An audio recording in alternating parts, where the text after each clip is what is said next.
जय हिंद friends, welcome back to the Sarkari exam fighter YouTube channel.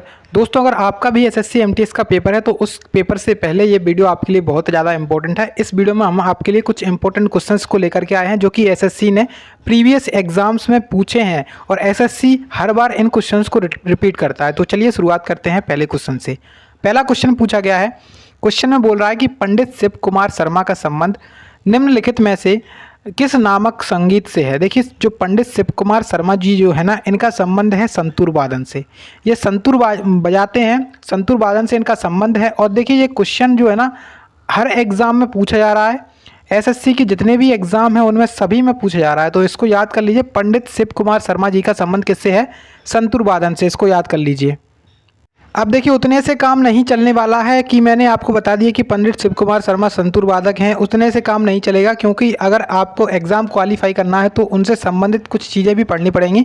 तो देखिए, अब तबला वादन की बात की जाए, तबला वादन में आप लोग ये नाम याद रखिए, ये अल्लाह रक्का खान। ठीक है, अल्लाह रक्का खान का संबंध किससे है? तबला वादन से है। उसके बाद जाकिर हुसैन का संबंध भी किससे है? तबला वादन से है। जाकिर हुसैन के संबंध में ये चीज़ आप लोग याद रख सकते हैं कि सबसे कम उम्र में पद्म श्री पुरस्कार मिला 1988 में, पद्म भूषण पुरस्कार मिला 2002 में। ठीक है, तो इस तरीके से यहाँ पे आप लोग इनको याद जरूर कर लीजिए।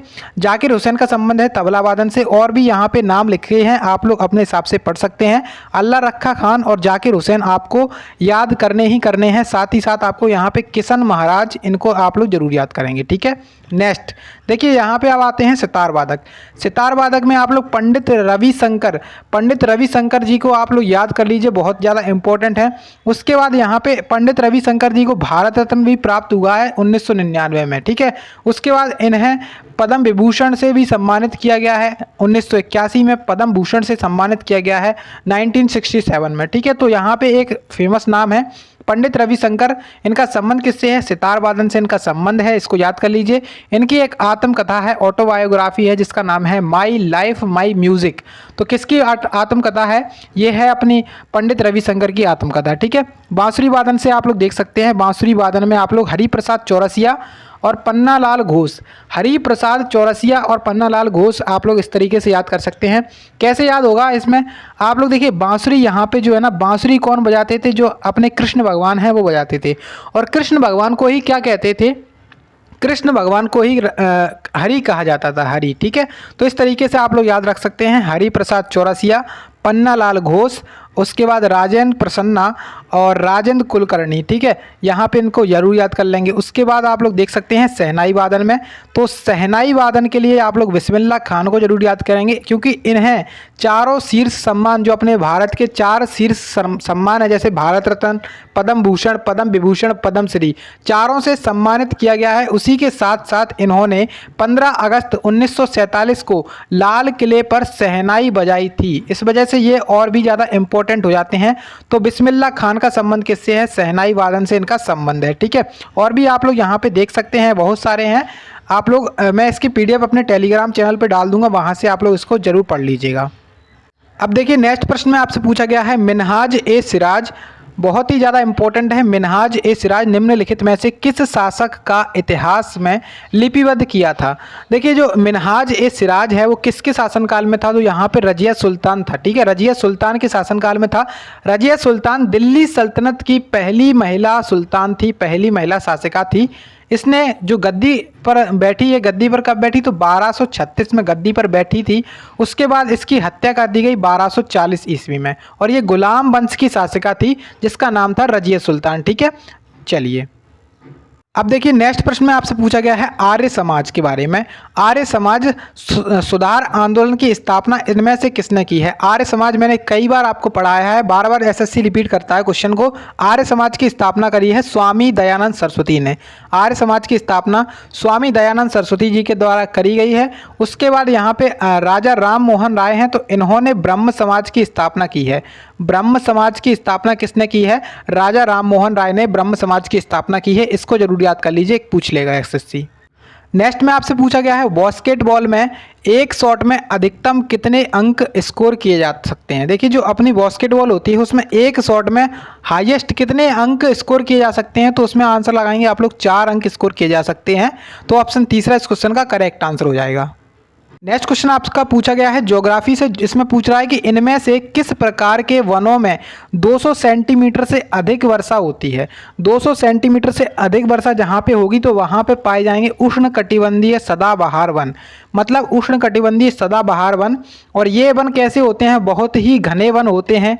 इनकी जो लकड़ियाँ होती हैं वो पतली होती हैं और काफ़ी ज़्यादा लंबी होती हैं, और लेकिन मजबूत बहुत होती हैं। ठीक है, तो इस तरीके से आप लोग इनको याद रख लीजिए। उष्णकटिबंधीय सदाबहार वन कहाँ पे पाए जाते हैं, तो एक अपने पाए जाएंगे पश्चिमी जो घाट है उसमें पश्चिमी घाट पर्वत पे पाए जाते हैं, पूर्वी घाट पर्वत पे पाए जाते हैं, अंडमान निकोबार में पाए जाते हैं। तो यहाँ पे इनको जरूर आप याद रख सकते हैं। ठीक है, नेक्स्ट प्रश्न देखिए। नेक्स्ट क्वेश्चन भी बहुत ही ज़्यादा इंपॉर्टेंट क्वेश्चन है। क्वेश्चन पूछ रहा है कि भारत का राष्ट्रीय खेल दिवस किस तारीख को मनाया जाता है। तो राष्ट्रीय खेल दिवस मनाते हैं 29 अगस्त को, मेजर ध्यानचंद्र के जन्मदिन, मेजर ध्यानचंद्र, ठीक है, मेजर ध्यानचंद्र के जन्म दिवस पर क्या मनाते हैं, राष्ट्रीय खेल दिवस मनाया जाता है।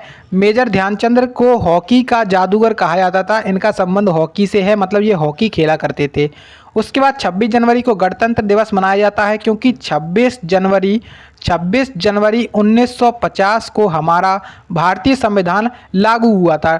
जबकि हमारा जो भारतीय संविधान है वो 26 नवंबर 1949 को, कब, 26 नवंबर 1949 को बन करके तैयार हो गया था और इसे लागू किया गया था 26 जनवरी 1950 को। इसी वजह से 26 नवंबर को संविधान दिवस मनाया जाता है। 26 जनवरी को क्या मनाते हैं, तो 26 जनवरी को गणतंत्र दिवस मनाया जाता है। 15 अगस्त को मनाते हैं हम स्वतंत्रता दिवस, ये तो आप सभी को याद होगा। और 30 जनवरी को मनाते हैं शहीद दिवस। ठीक है, अब देखिए नेक्स्ट प्रश्न में आपसे पूछा गया है भारत का प्रथम विधि अधिकारी कौन होता है। देखिए जो भारत का प्रथम विधि अधिकारी होता है, कानून अधिकारी होता है, उसका नाम होता है महान्यायवादी, अटॉर्नी जनरल। अटॉर्नी जनरल की चर्चा किस आर्टिकल में है, तो आर्टिकल नंबर 76 में इसकी चर्चा है और ये बहुत ही ज़्यादा बार पूछा जाता है। तो जो अटॉर्नी जनरल है, महान्यायवादी है, इसकी चर्चा किस में है, आर्टिकल नंबर 76 में इसकी चर्चा है।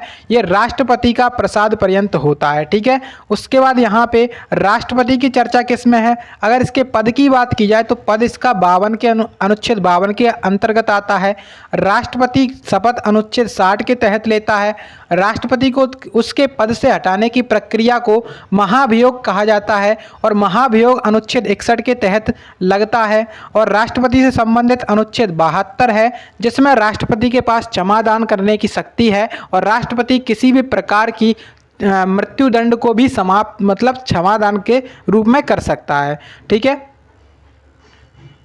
अगला क्वेश्चन देखिए। अब अगले क्वेश्चन में आपसे बोला गया है, क्वेश्चन कह रहा है कि अर्पणा सतीशन इनमें से किस नृत्य शैली के लिए प्रतिष्ठित राष्ट्रीय नृत्य शिरोमणि पुरस्कार 2022 प्राप्त किया है। क्वेश्चन बहुत ही ज़्यादा इंपॉर्टेंट था, लेकिन जो करंट में था इस वजह से इनका नाम पूछ लिया गया था। देखिए करंट में इन्होंने क्या प्राप्त किया है, नृत्य शिरोमणि पुरस्कार। अर्पणा सतीशन का संबंध किस डांस से है, कुचिपुड़ी डांस से है। अब कुचिपुड़ी डांस कहाँ पर किया जाता है, आंध्र प्रदेश में किया जाता है, आंध्र प्रदेश। ठीक है, तो आंध्र प्रदेश में किया जाता है कुचिपुड़ी डांस। अब कुचिपुड़ी डांस से संबंधित कुछ और व्यक्तित्व भी हैं, मतलब कुछ और पर्सनैलिटीज़ भी हैं, उनको भी आप लोग पढ़ लें क्योंकि बहुत ही ज़्यादा इम्पोर्टेंट है। तो सबसे पहला नाम आता है हमारा राधा रेड्डी। तो राधा रेड्डी का संबंध भी किससे है, कुचिपुड़ी डांस से है। ठीक है, राधा रेड्डी का संबंध भी किससे है, कुचिपुड़ी डांस से है और आंध्र प्रदेश राज्य की रहने वाली हैं। इन्हें पद्म भूषण पुरस्कार है और पद्म श्री पुरस्कार है, इससे सम्मानित किया गया है। सन 2000 में इन्हें पद्म भूषण मिला है और पद्म श्री पुरस्कार 1984 में प्राप्त किया है। उसके बाद आप लोग इसको याद करेंगे, स्वप्न सुंदरी। इनका भी संबंध किससे है, इनका भी संबंध है कुचिपुड़ी से। अभी हम यहाँ पे सभी जो नाम आप लोग देख रहे हैं वो किसके हैं, कुचिपुड़ी डांस वाले हैं। ठीक है, इनका संबंध तमिलनाडु राज्य से है और पद्म भूषण पुरस्कार इन्हें 2003 में मिला है। उसके बाद आपके सामने है शोभा नायडू। शोभा नायडू का संबंध भी कुचिपुड़ी डांस से है, तमिलनाडु राज्य से संबंधित हैं। इसके बाद इनमें यहाँ पे एक चीज़ फैक्ट है, यहाँ पे इसको देखिए कि हमसा पुरस्कार आंध्र प्रदेश सरकार के द्वारा इन्हें प्रदान किया गया है, शोभा नायडू को। और लास्ट यहाँ पे नाम आपका आता है पद्मजा रेड्डी। पद्मजा रेड्डी, इनका संबंध भी कुचिपुड़ी डांस से है। ये आंध्र प्रदेश की रहने वाली हैं। इन्हें संगीत नाटक अकेडमी पुरस्कार 2015 में प्राप्त हुआ है और 2022 में इन्हें पद्म श्री से सम्मानित किया गया है। अब नेक्स्ट क्वेश्चन देखिए, क्वेश्चन में पूछा गया है कि अप्रैल 2022 में की गई घोषणा के अनुसार भारत के अगले विदेश सचिव कौन है। देखिए वर्तमान में भारत के विदेश सचिव कौन है 2022 के अनुसार, यहाँ पे इसका आंसर हो जाएगा विनय मोहन क्वात्रा। विनय मोहन क्वात्रा इस क्वेश्चन का बिल्कुल सही आंसर हो जाएगा।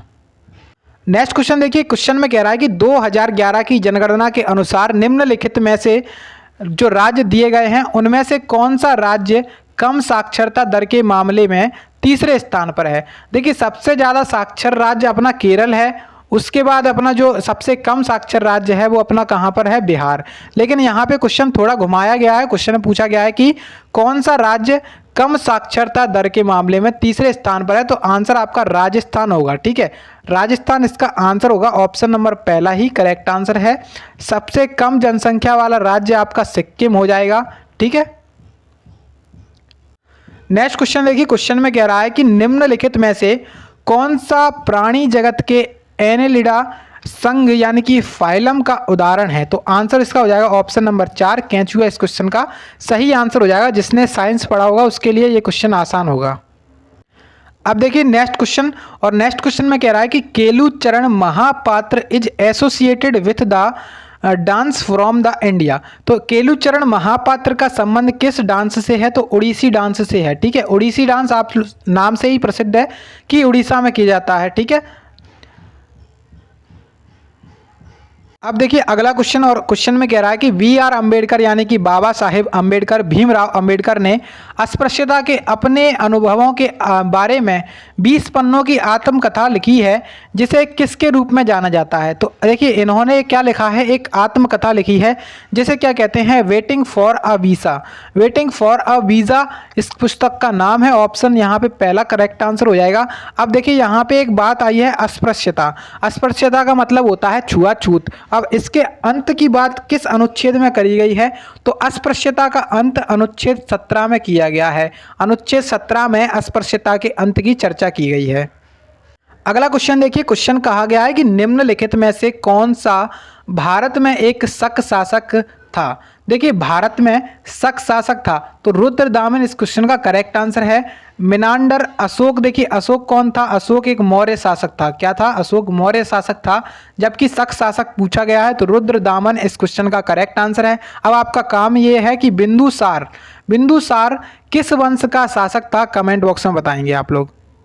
अगला क्वेश्चन देखिए, कह रहा है क्वेश्चन में कि 2021 की जनगणना के अनुसार, 2021 की जनगणना के अनुसार निम्नलिखित में से कौन सा राज्य भारत का सबसे कम साक्षर राज्य है, तो आंसर इसका हो जाएगा बिहार। इसमें एकदम क्या हो जाएगा, करेक्ट आंसर हो जाएगा। ठीक है, अगला देखिए, अगले क्वेश्चन में कह रहा है कि दो बिंदु आवेशों के बीच आकर्षण या प्रतिकर्षण बल पर निम्नलिखित में से कौन सा नियम लागू होता है, तो यहाँ पे इसका आंसर हो जाएगा कूलाम का नियम। आपने जब 12th किया होगा उसमें साइंस पढ़ी होगी, फिजिक्स पढ़ी होगी, उसमें आया होगा कूलाम का नियम, तो आप लोग इसको याद रख सकते हैं। ठीक है, अब देखिए अगला क्वेश्चन आपसे पूछा गया था कि भारतीय अर्थव्यवस्था के FRBM अधिनियम 2003 यानी कि FRBM एक्ट 2003 में F का क्या अर्थ है। देखिए F का अर्थ है यहाँ पे F का जो अर्थ है वो क्या है, फिस्कल। F का अर्थ क्या है, फिस्कल। इसका अर्थ है यानी कि राजकोषीय। ऑप्शन तीसरा इस क्वेश्चन का करेक्ट आंसर है।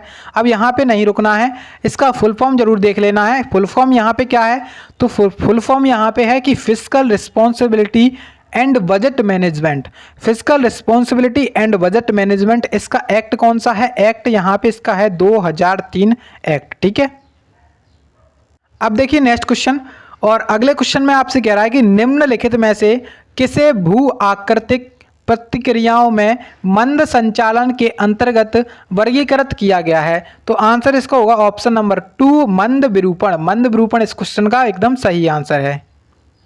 अगला प्रश्न देखिए, अब अगले क्वेश्चन में आपसे कह रहा है कि प्रार्थना समाज या प्रेयर सोसाइटी जो एक धार्मिक समाज है और धार्मिक और सामाजिक सुधार समाज था, और इसकी स्थापना 1863 में की गई थी। इसकी स्थापना 1863 में की गई थी, और ये कहाँ पे की गई थी, तो बॉम्बे में की गई थी। बॉम्बे जो कि वर्तमान में मुंबई है, उसी को क्या कहते थे, पहले बॉम्बे कहा जाता था। 1863 में इसकी स्थापना की गई थी। प्रार्थना समाज की स्थापना किसने की थी, आत्माराम पांडुरंग ने, ठीक है, आत्माराम पांडुरंग ने प्रार्थना समाज की स्थापना करी थी। अगला क्वेश्चन देखिए, कह रहा है क्वेश्चन में कि गणगौर एक भारतीय त्योहार है जो प्रमुख रूप से किस राज्य में मनाया जाता है। तो गणगौर जो है ना वो राजस्थान में मनाते हैं, राजस्थान इसका करेक्ट आंसर है। तो आसान क्वेश्चन था, एसएससी ने पूछा था। अगला क्वेश्चन कह रहा है कि निम्नलिखित में से कौन सा रोग एडीज मच्छर के काटने के कारण फैलता है जो पानी से भरे स्थानों पर अंडे देता है और समय के साथ साथ बहुगुणित हो जाता है। तो आंसर इसका हो जाएगा डेंगू। जो डेंगू होता है, डेंगू क्या होता है, एक एडीज मच्छर, एडीज नाम का मच्छर होता है, उसी के काटने के कारण क्या होता है, डेंगू फैलता है। ठीक है, चलिए देखिए अब अगला क्वेश्चन जो कि लास्ट क्वेश्चन रहने वाला है। क्वेश्चन में कह रहा है कि मोहनजोदड़ो के विशाल स्नानागार की आकृति कैसी थी। तो जो सिंधु घाटी सभ्यता पढ़े होंगे आप लोग, तो उसमें आप लोगों ने पढ़ा होगा कि इसमें एक आयताकार, कैसा, आयत के आकार का एक विशाल स्नानागार मिला है, विशाल स्विमिंग पूल आपकी भाषा में बोला जाए, विशाल स्नानागार मिला है, मोहनजोदड़ो से प्राप्त हुआ है। इसकी आकृति कैसी थी, तो इसकी आकृति यहाँ पे आयताकार यानी कि रेक्टेंगुलर आकृति का ये था। ठीक है, आंसर इसका ऑप्शन नंबर 4 हो जाएगा क्वेश्चन का। तो आज के क्वेश्चंस कंप्लीट हो चुके हैं। आई होप कि आप सभी लोगों ने अभी तक सारे क्वेश्चंस देखे होंगे, और जो मैंने एक्स्ट्रा फैक्ट बताए थे वो वाले उनको जरूर देख लीजिएगा। जैसे कि मैंने बताए थे आपको वाद्य यंत्र से संबंधित, तो उनको जरूर पढ़ लीजिएगा, याद कर लीजिएगा, उनसे संबंधित क्वेश्चन जरूर पूछा जाएगा एग्जाम में। और वीडियो अगर आपको पसंद आई है तो लाइक करेंगे, दोस्तों के साथ शेयर करेंगे, और इसी प्रकार की वीडियोस के लिए चैनल को सब्सक्राइब कर लेंगे।